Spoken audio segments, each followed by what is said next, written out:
國際消息，咱來關心委內瑞拉發生100年來上界嚴重的地震，而且災情也持續在擴大。根據官方最新的統計，因死亡的人數至少已經有920個人，有超過3300個人受傷。目前還有真儕人掉在倒去的建築物內底，因為重災區欠缺大型的機具，不少民眾才來當個手軛來找因的親人。即馬時間1分1秒過去，各國的搜救隊嘛趕緊去鬥相共，希望會當搶救更較儕人。曾仔厝下中，一個少年人提傘跳一直學。大地震發生的時，伊人佇外地，母親甲細漢弟弟住的大樓已經變作廢墟。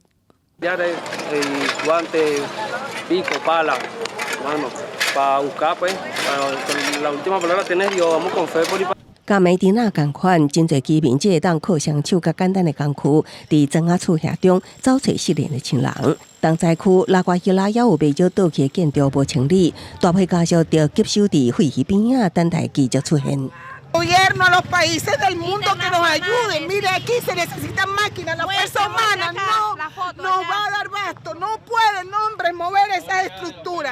當地搜救甲時間走熟的同時，國際救援隊陸續趕到。薩爾瓦多搜救犬無人機甲熱顯相機，到處找找。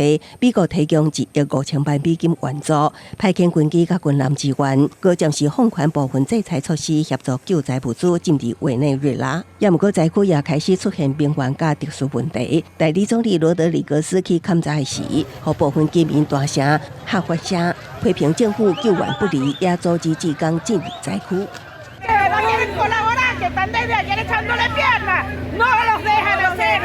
當局表示，大量志工甲車輛入入災區，造成交通塌掉，影響救援效率。加上部分地區出現民眾攏佇店頭、倉庫、甲超市搬食物、甲飲水等物資的情況，所以該由軍方專門接管維安、甲交通管制工作。官方也表示，這擺受損的毋若是民家厝，便衣商場等公共設施同款受到嚴重的破壞，至少1000個基礎設施受損。這代表就算搜救工作告一段落，委內瑞拉也會面臨真長閣艱難的重建挑戰。公視新聞陳秋梅編譯。